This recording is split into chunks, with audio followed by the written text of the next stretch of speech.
Buenas noches, doctora, ¿cómo está usted? Feliz noche, Julio. Inmensamente alegre y siempre con el entusiasmo de saber que estamos en este encuentro informal. Bueno, esta noche nosotros estaremos aquí compartiendo con el ingeniero Carlos Bonilla Sánchez, el ministro de la Vivienda y Edificaciones, pero más que con el ministro, nuestra conversación será con el hijo del ingeniero Pedro Bonilla y de Fanny Sánchez.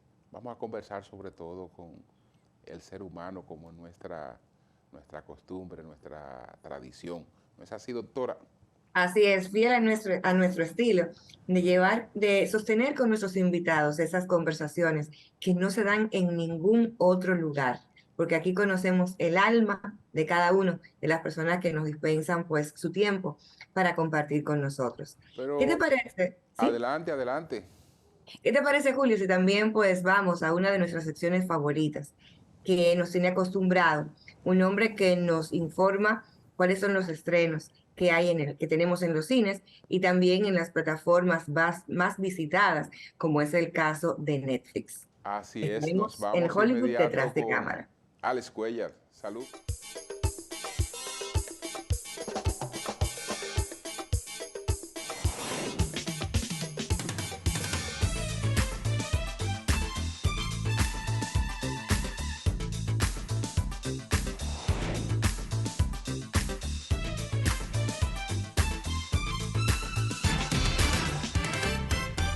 Hay muy buenas películas en la pantalla gigante y a propósito de Halloween, un desenlace inesperado. Pero antes de irnos a la pantalla gigante, vamos con la primera recomendación de Prime Video.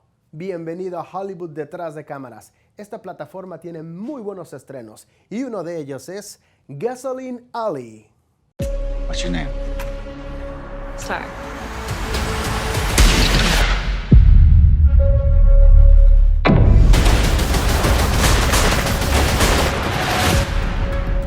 We need to talk to you about the 4 dead girls. You ever seen these girls before?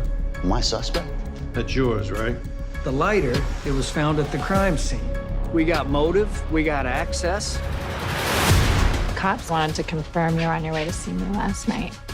Este film sigue a la historia de Jimmy Jane, un hombre de pocos escrúpulos que sin embargo se ve envuelto en un homicidio cuádruple de 4 estrellas de Hollywood. Actrices y modelos que han sido encontradas desnudas y atadas junto a un motel de mala muerte. Dado que él fue una de las últimas personas vistas conviviendo con una de las chicas, para los detectives de homicidios, Freeman y Vargas, Jimmy es el principal y único sospechoso. Intentando salvar su vida y limpiar su nombre, Jane decide realizar su propia investigación privada, bajo términos y acciones ilegales que la policía no puede usar. Dirigida por Edward Drake. Gasoline Alley por Prime Video. Primera recomendación, una película que llegó este mes y está impresionante. Ahora sí, dejamos Prime Video a un lado para irnos a la pantalla gigante con un film muy esperado que se estrenó hace poco y está causando furor. Dwayne Johnson, La Roca, ahora como un superhéroe. Vaya superpoderes que tienen. DC Comics ha lanzado un nuevo film y allí está en el cine. Para allá vamos a ver Black Adam. Black Adam. ¿Qué te han aportado tus poderes?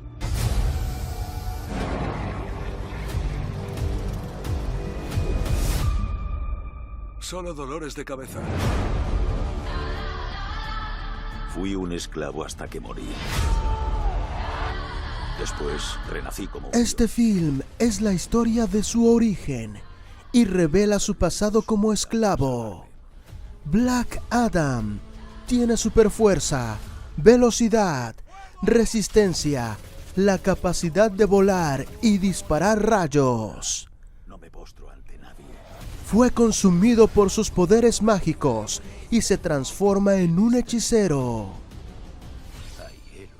A pesar de creer en su potencial e incluso ofrecerlo como guerrero del bien, Black Adam acaba utilizando sus habilidades especiales para el mal.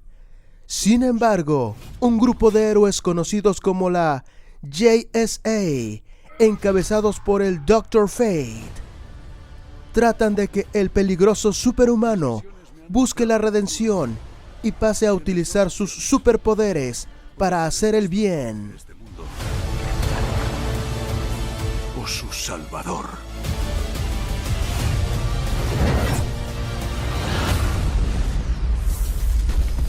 La decisión es tuya. Dirigida por Joe McCullough Serra. Protagonizada por Dwayne Johnson. Black Adam. En los cines del país. Ahí está la segunda recomendación. Por si acaso no te habías animado a ir al cine a verla, pues ahí está el último empujoncito para que no te la pierdas. Y hay doble tanda en la pantalla gigante ahora. Una película muy acorde para estas fechas, para este mes. Y con un desenlace inesperado. En el cine, Halloween, el final.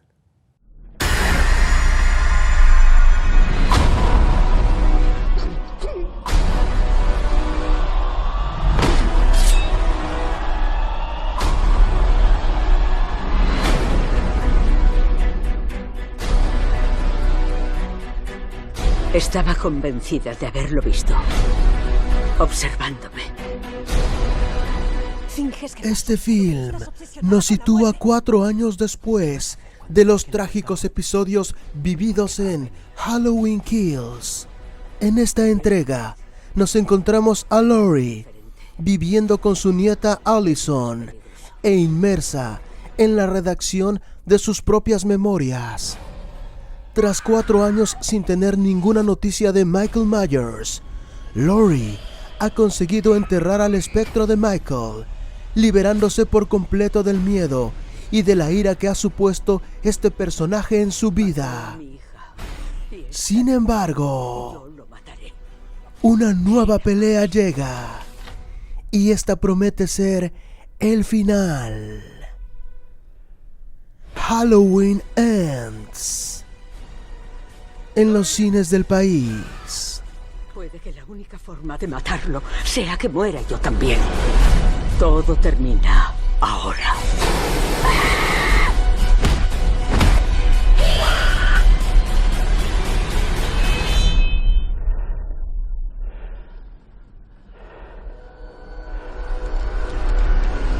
Por fin nos vamos a enterar cómo termina todo este cuento que viene ya desde hace años con una franquicia impresionante y con muchas películas. Fue la última recomendación.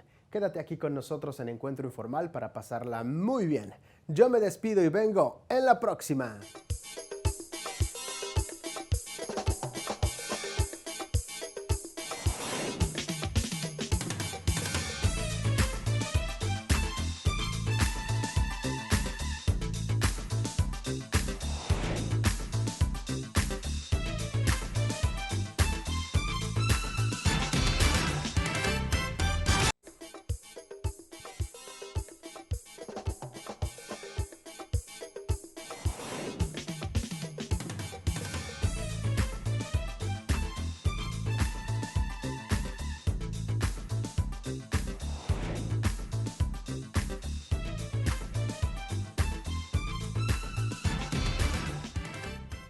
Bueno, señores, ha llegado el momento de presentar nuestro encuentro informal de esta noche. Doctora, estoy casi seguro de que el ingeniero Carlos Bonilla Sánchez no fue alumno suyo, no fue discípulo suyo. No, por un poquito, por un pelín, pero me hubiese sentido más que orgullosa de conocer pues la faceta de lo que demuestra, ¿no? Que cuando se educa en valores, cuando se tiene un firme propósito, que es esa vocación de servicio Carlos Bonilla es ese resultado. Bueno, pues vamos a presentar el encuentro con él de inmediato, así es que salud. Salud.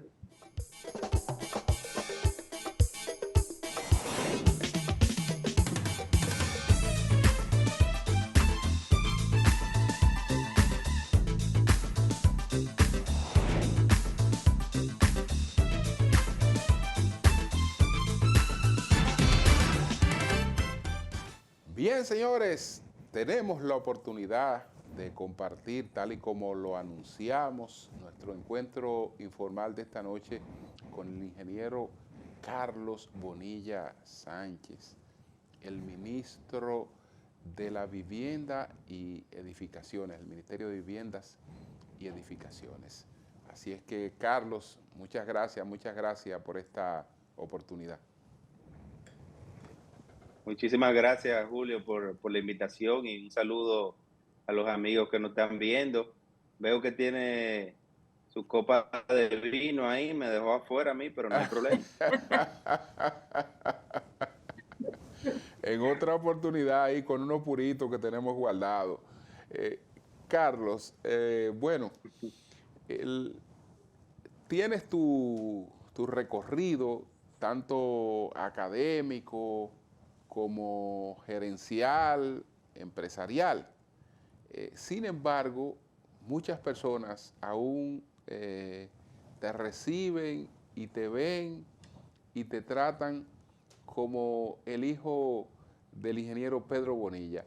¿Eso te hace cómo te hace sentir? Bueno, yo la verdad que siempre he estado muy orgulloso de la historia de mis padres, de ambos padres. Sí. De la historia de mi padre que lamentablemente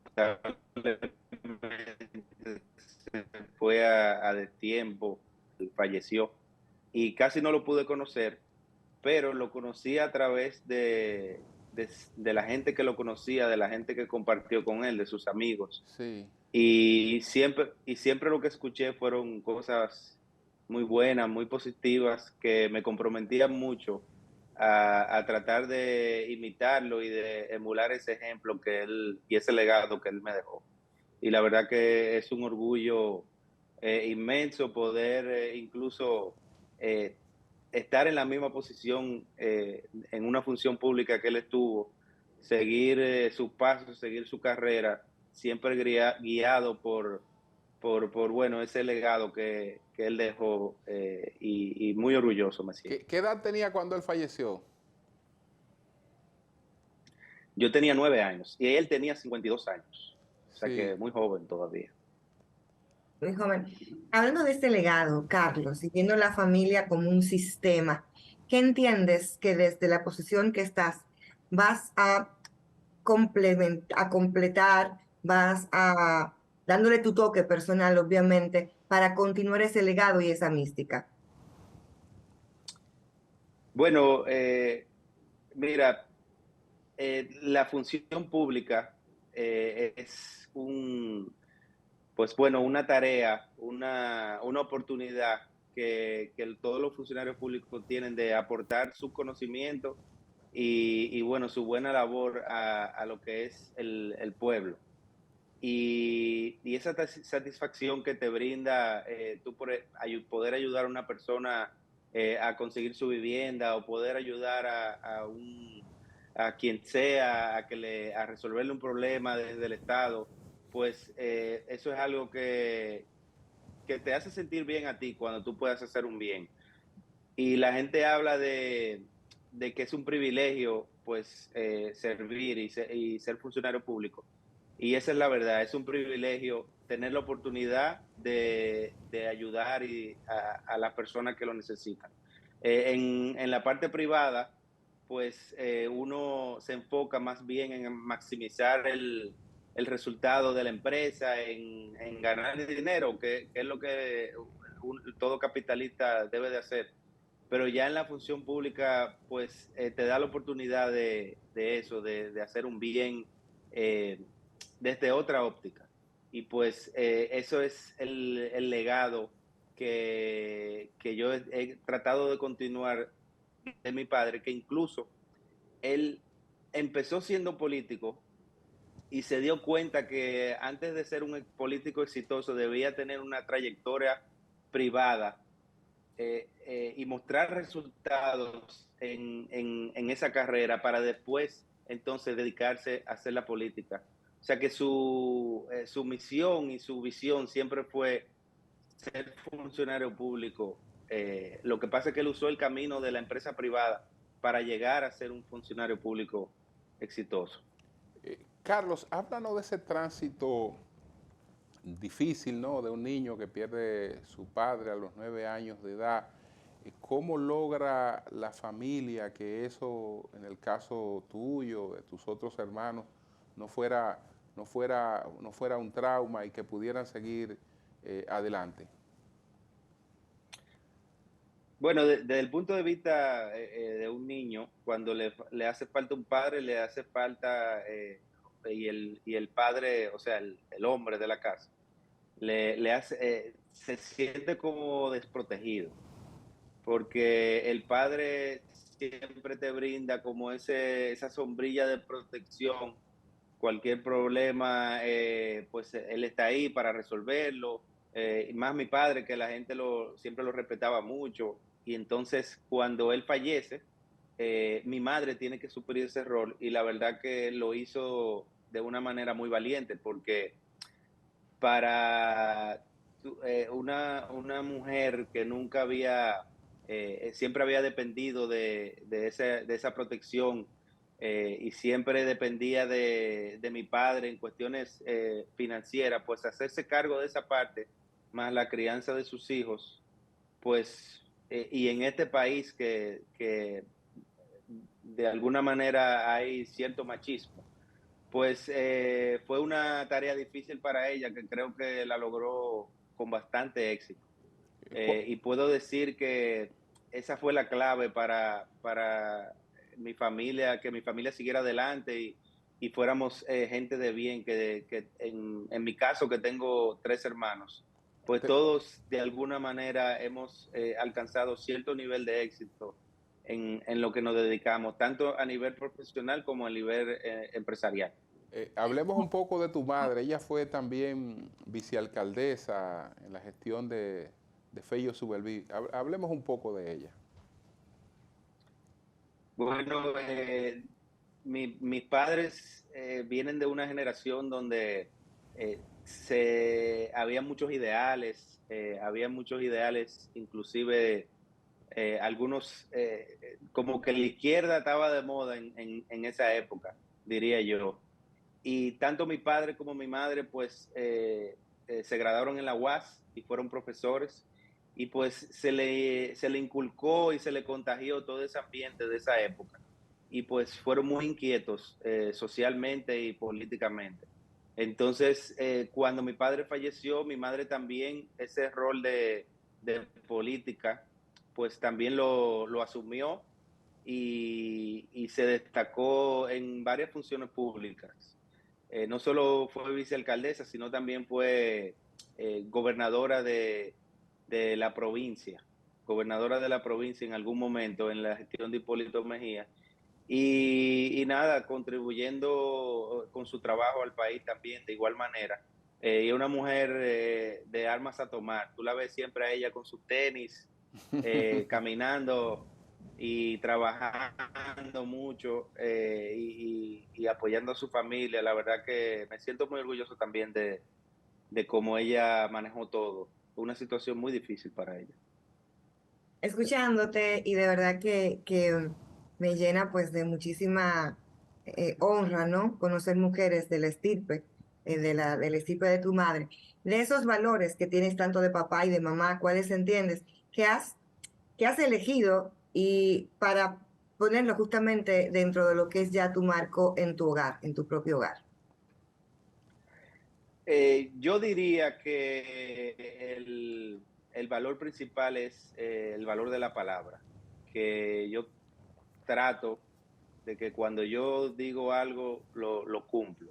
O sea, en los negocios eso me ha resultado muchísimo, porque la gente confía en mí no importa si hay un contrato, no importa, o sea, la mayoría de gente cuando pide referencia mía y le dan referencia buena por eso, porque yo siempre trato de cumplir con mi palabra.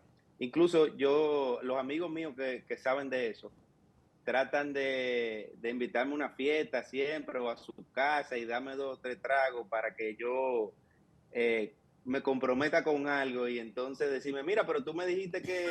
Entonces, si yo lo dije, yo lo cumplo. O sea que yo tengo amigos que saben mucho, muy tigres, que me engañan de esa forma, así, de alguna manera.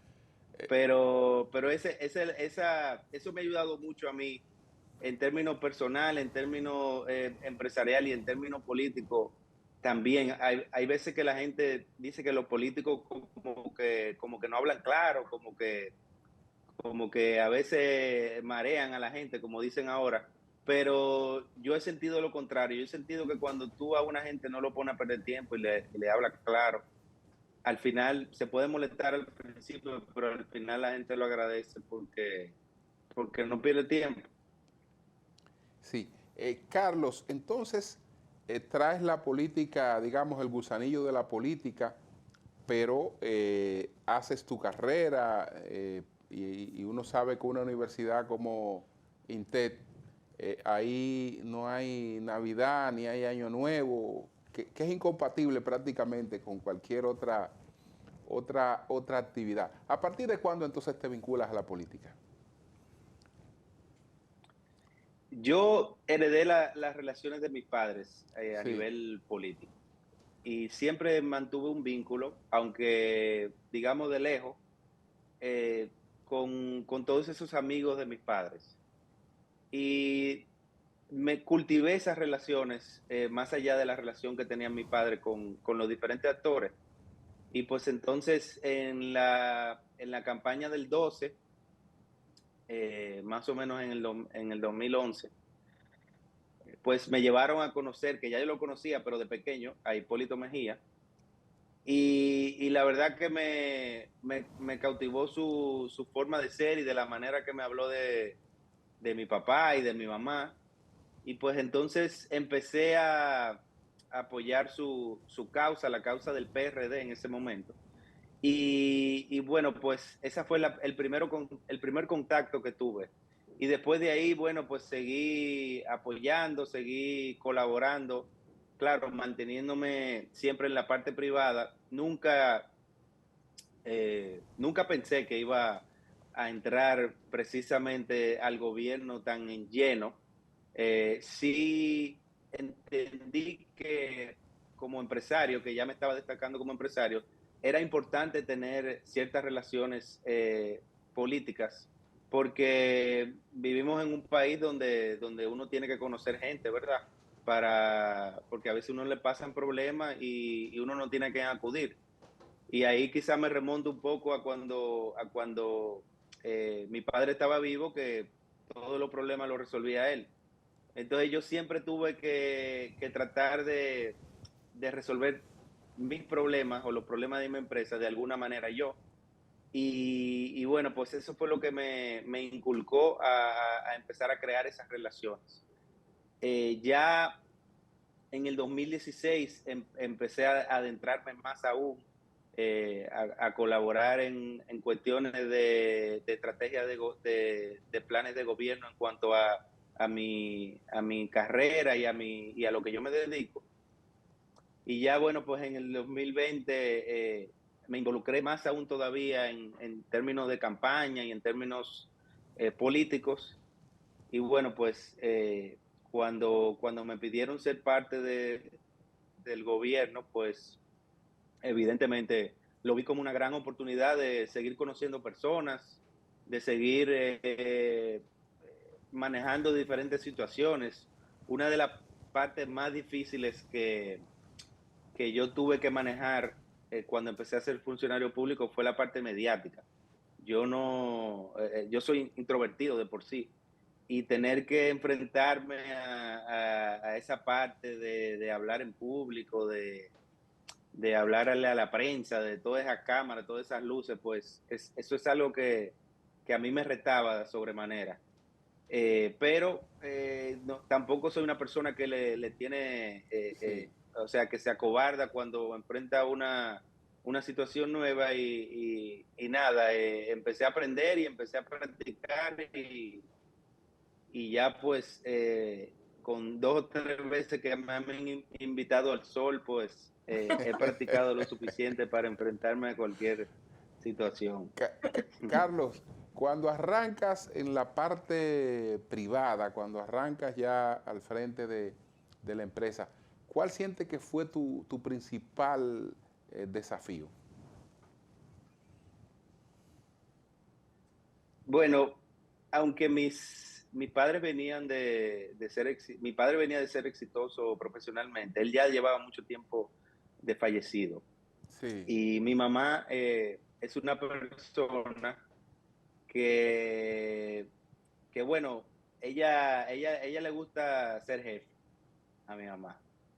Entonces, cuando yo decidí emprender mi propio camino, muy joven, como a los 19 años, pues tuve que empezarlo solo. Y esa parte de iniciar yo inicié haciendo un proyecto, me recuerdo, de casas. Hice 4 casas. Y mi mamá me ayudó aportándome el solar. Se lo tenía que pagar, obviamente. Pero me ayudó con el financiamiento, con dármelo a varios plazos. Pero llegó un momento que no tenía dinero para pagar la nómina. Entonces yo tenía un carro, el cual usaba para ir a la universidad y lo tuve que vender para pagar la nómina y entonces me iba en carro público a la universidad. Y esa parte de no tener dinero, la incertidumbre de con qué voy a pagar la nómina, pues eso fue el principio. No tener esa seguridad y yo cumplir con mi palabra, que era muy importante para mí, a todos a los obreros que estaban trabajando en ese momento para mí, pues recibí una presión importante. Pero salí a camino y me sacrifiqué, vendí mi carro, pude terminar ese proyecto y eso me ayudó a seguir haciendo más proyectos, seguí creciendo poco a poco, hasta que ya pues superé esa parte y ya entonces los bancos confiaban en mí, me prestaban dinero y así seguí creciendo profesionalmente. Carlos, por esa bendición de la vida, pues no tuviste en tu infancia esa necesidad de una casa. Ahora que estás en esa posición en la cual pues puedes servir a tantos dominicanos y dominicanas de adquirir pues ese techo. Háblame qué significa para ti en términos más que profesionales, en términos humanos, ser ese gerente con esa visión de ayuda solidaria. Cuando uno ve gente necesitada y gente que tiene problemas que quizás uno nunca ha tenido, uno se da cuenta de lo afortunado que uno es, naciendo en el lugar que nació, con los padres que bueno, que le dieron todo lo que pudieron a uno y uno se da cuenta también del bien que uno puede hacer poniendo a favor de esas personas el conocimiento que uno tiene. Por ejemplo, ese programa que tiene el Ministerio de la Vivienda de reparar vivienda, de reparar techos, de cambiar el piso de tierra por cemento. Yo he visto gente cuando uno le repara el techo, que ya ellos se dan cuenta que cuando llueve en su casa no se le moja la parte de adentro de la casa. Como esas familias pues se regocijan y se ponen contentas cuando están dando cuenta de que llueve y no se les moja. Es algo impactante para mí, que yo pueda con tan poco contribuir tanto a una familia, pues es lo que yo estaba diciendo ahorita, es el privilegio de uno poder ser funcionario público y recibir esas bendiciones de parte de la persona que tú ayudas. Eso es algo muy grandioso. Bien, señores, vamos a hacer una pausa en este encuentro. Retornamos en breve. Hoy estamos con el ingeniero Carlos Bonilla Sánchez, el ministro el ministro de la Vivienda. Así es que salud.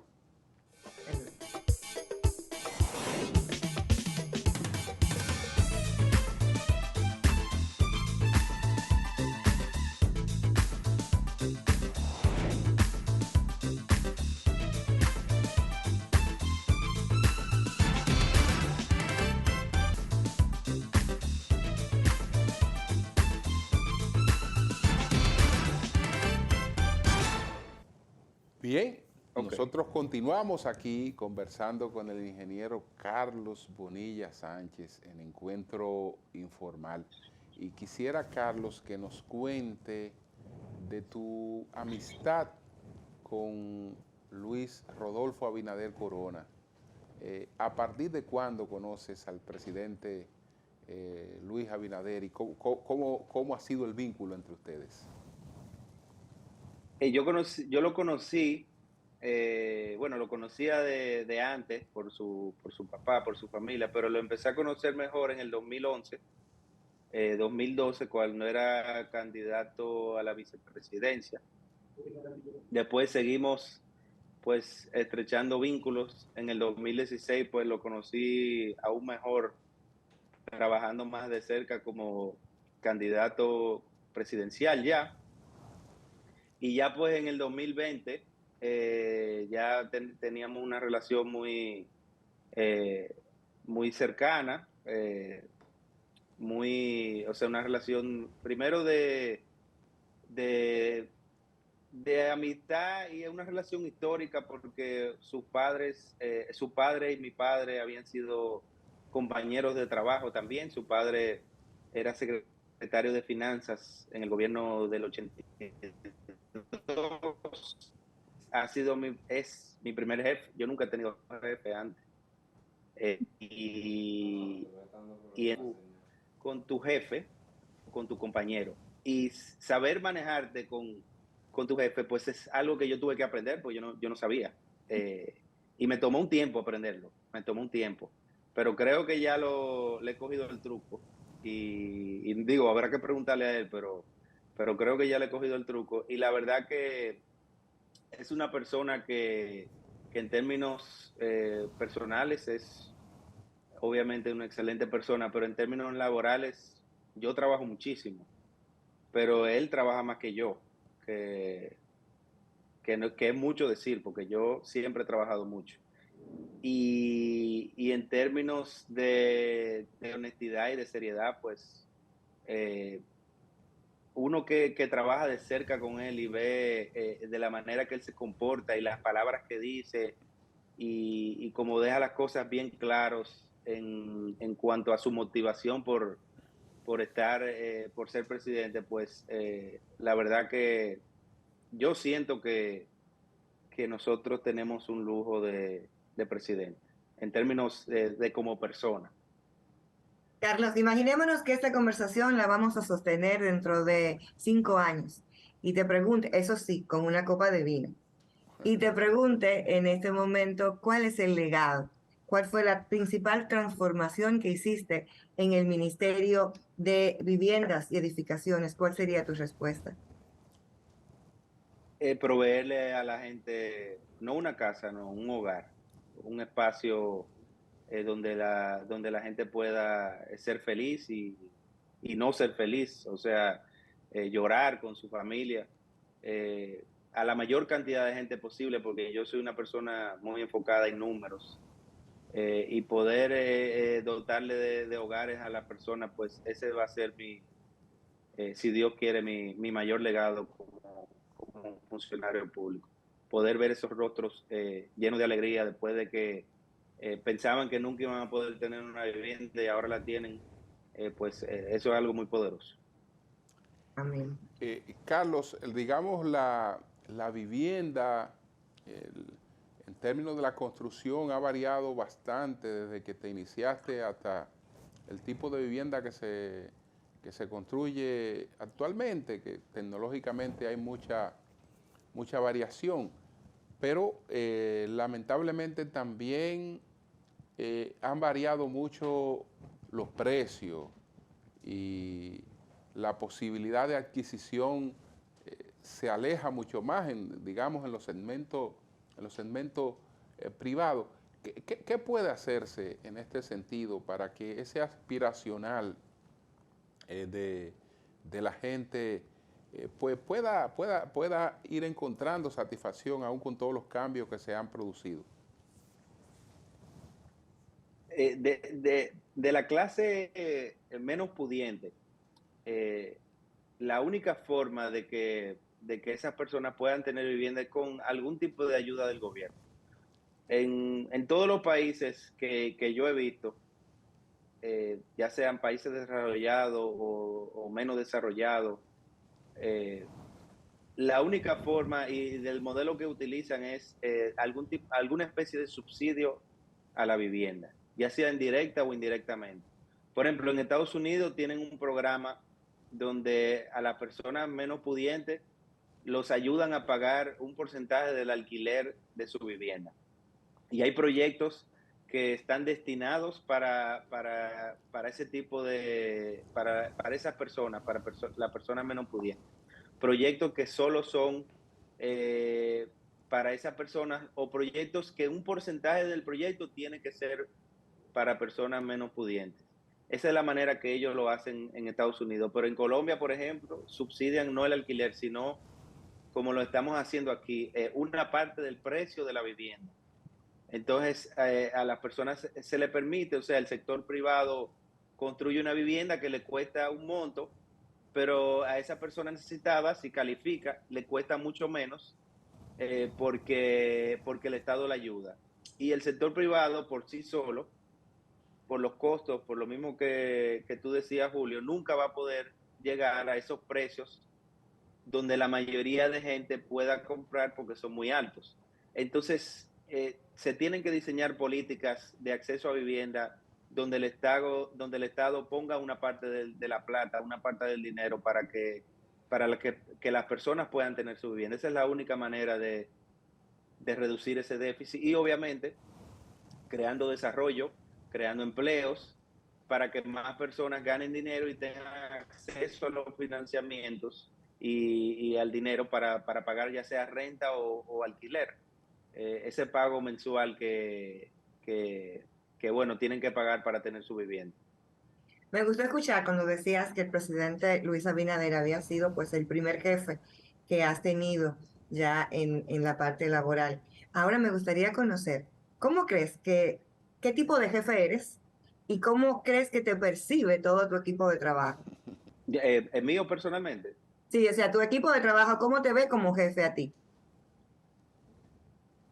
Yo entiendo que ellos me ven como un jefe cercano, como un jefe que le dice cuando están haciendo la cosa bien, pero le retroalimenta cuando están haciendo la cosa mal y que cumple con su palabra. Cuando dice que algo malo o que habrá una consecuencia si esto vuelve a suceder o esto no sucede, pues también pueden contar con que esa consecuencia va a ser así, ya sea una consecuencia muy, muy mala, como una desvinculación o lo que sea. O sea, yo soy bueno, pero yo soy, o sea, yo soy en base a resultados también. Y si los resultados no están ahí, pues esto es algo donde todo el mundo estamos poniendo nuestro tiempo y nuestro esfuerzo para lograr un objetivo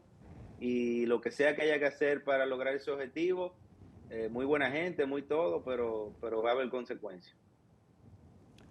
Carlos, en nuestras ciudades, no solo la de Santo Domingo, pues para las personas poder compartir, poder disfrutar un poco en familia, tienen que irse, digamos, a las plazas comerciales, donde más seguridad sienten.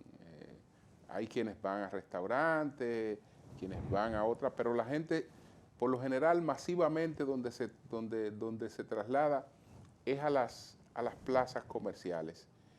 ¿Cómo tú ves la ciudad de Santo Domingo en cuanto a ese desarrollo que ha tenido por la parte de estas plazas comerciales? Bueno, como bien dice, las plazas comerciales son un desahogo recreativo para la población. Al principio entiendo que las plazas que se hacían, que muchas eran como en forma de U y con todos los parqueos, ahí al frente de los locales, eso ha ido evolucionando satisfactoriamente y ya los centros comerciales son mucho más amigables, mucho más complejos, mucho más aprovechables para la ciudad. Y yo creo que se tiene que ir apostando sobre eso, sobre que cuando se vaya a hacer desarrollos tanto comerciales como residenciales, pues que las ciudades busquen cómo esos desarrollos le van a devolver en términos de espacio, en términos de recreación a la ciudad, para que si se adoptan las medidas adecuadas, en 20 años tú transformas una ciudad. Yo me recuerdo que para la Olimpiada de Barcelona del 92, estudié el caso, que se creó como una comisión, porque esas Olimpiadas se deciden con mucho tiempo de antelación, y se creó una comisión donde se analizaban todos los proyectos que se iban aprobando en la ciudad de Barcelona para ir transformando la ciudad de cara a las Olimpiadas, porque mucha gente visita una ciudad con la Olimpiada. Asombroso, la ciudad, todo el mundo cataloga a Barcelona como arquitectónicamente como una ciudad muy importante. Y eso contribuyó mucho a esa imagen que tiene Barcelona y a esa realidad urbanística. Y eso empieza con una planificación a largo plazo. Y si nosotros empezamos ahora exigiendo que nuestros centros comerciales, que nuestros diseños sean más amigables a la recreación y a la población, pues nosotros en poco tiempo, en pocos años, en menos de lo que uno se esperaría, uno transforma una ciudad y uno tiene una ciudad donde uno se siente mucho más orgulloso de estar ahí, teniendo acera más ancha, teniendo parques, dándole más parques y más área verde a la ciudad y a las calles. Yo creo que eso es algo que debemos todos plantearnos como ciudadanos de cualquier ciudad, cómo aportar y cómo tener una visión de una ciudad mucho mejor siempre a medida que pasa el tiempo. Precisamente esas son parte de las funciones que ahora tiene el Ministerio de la Vivienda, ¿no? Regular este tipo de cosas. Sí, porque una parte de lo que eran los permisos que antes se manejaban por obra pública pasan ahora al Ministerio de la Vivienda. Más bien es un trabajo de uso de suelo y de alturas y de que se le atribuye a los ayuntamientos. Pero en cuanto a, porque nosotros lo que evaluamos son un plano técnico, pero hay una ley que se está aprobando de ordenamiento territorial, donde la competencia le cae al Ministerio de Planificación, de Economía, Planificación y Desarrollo, donde nosotros somos parte de la mesa. Y pues ahí donde se traza verdaderamente la política de ordenamiento territorial a largo plazo. Y esa es una parte importante para construir una ciudad adecuada, porque tener claro dónde vamos a construir las oficinas, dónde vamos a construir los comercios, las residencias, cuáles espacios vamos a dejar para la agricultura, que siempre tiene que tener, va a permitir tener ciudades ordenadas y ciudades donde nos sintamos orgullosos. Y lo digo así porque cuando tú tengas un espacio ordenado, bonito, por ejemplo en tu oficina o lo que sea, claro, tú te sientes orgulloso, te sientes mejor. Así mismo pasa con las ciudades. Cuando tú tienes una ciudad, un barrio desorganizado, que por ejemplo, es un asentamiento informal y las calles son pequeñas, la acera pequeña, pues entonces eso, aunque uno no lo crea, hasta contribuye a la delincuencia porque la gente se siente como hasta deprimida ahí.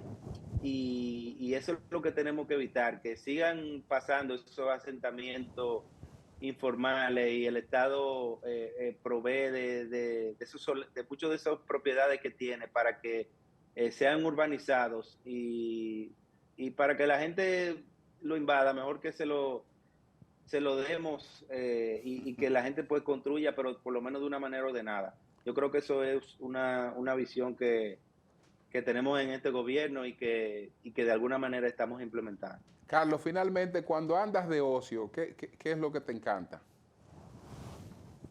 Bueno, a mí me gusta menear mi copita de vino así mismo, como usted está haciendo ahora. Yo soy muy amante de los vinos del viejo mundo. Qué bueno. Me gusta también fumarme mi purito de vez en cuando el trabajo me lo permite.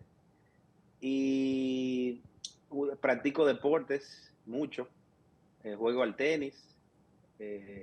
Voy al gimnasio. Y me voy de viaje con frecuencia, también cuando puedo, en el trabajo.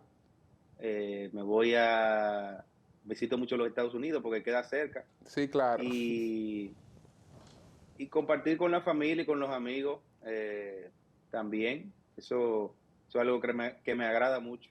Qué bueno. Y del béisbol dominicano, fanático, primero si te gusta y segundo, ¿de qué equipo? Yo soy fanático de todos los deportes, absolutamente. Y puedo ver cualquier deporte.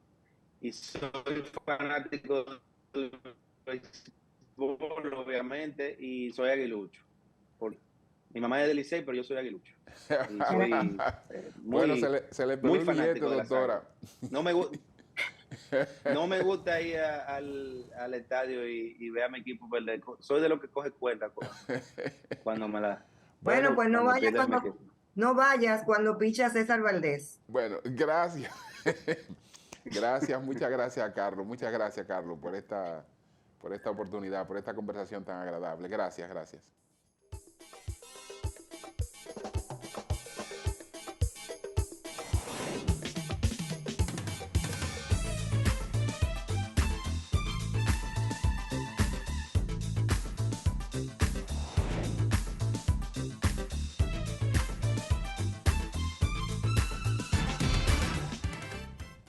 Bueno, señores, muchas gracias al ingeniero Bonilla y gracias sobre todo a la razón de ser de nuestro trabajo que son nuestros televidentes. Así es que gracias, buen fin de semana, buenas noches, doctora. Feliz noche. Salud.